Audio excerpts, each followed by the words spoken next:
Levantar mi cuerpo, mantener recta mi cabeza. Me pesa el velo que cubre mi cabeza. Ten paciencia, hija mía. No atormentes tu cuerpo. Sufrir es necesario para los mortales. Ay, ay. Me gustaría descansar, pero no puedo. Si supieras lo que en verdad me ocurre, te echarías del amor. ¿Qué es lo que tanto te atormenta? Estás enamorada, ¿verdad? A causa del amor vas a destruir tu alma. Eres afortunada. Atrévete a amar. Mi amado es mi hijastro Hipólito. Afrodita me envenenó.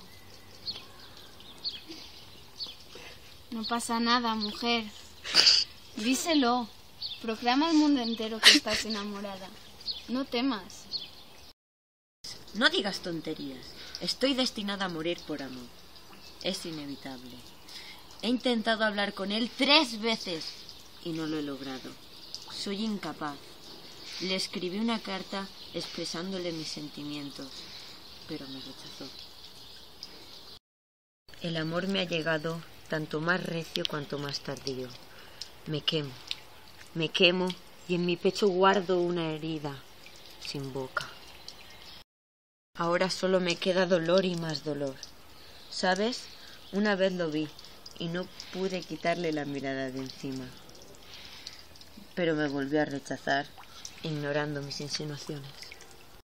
He luchado con toda mi alma por mis sentimientos, pero no los he logrado dominar. Es por eso que solo pienso en el suicidio.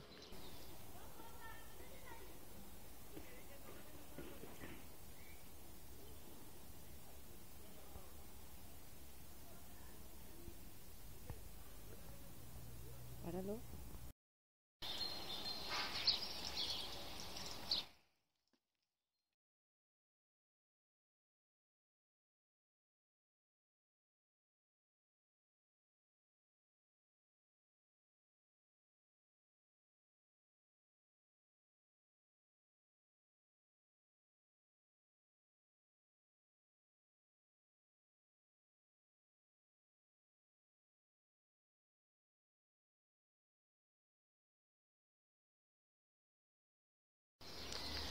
Yo conozco mi herencia. ¿Y tú?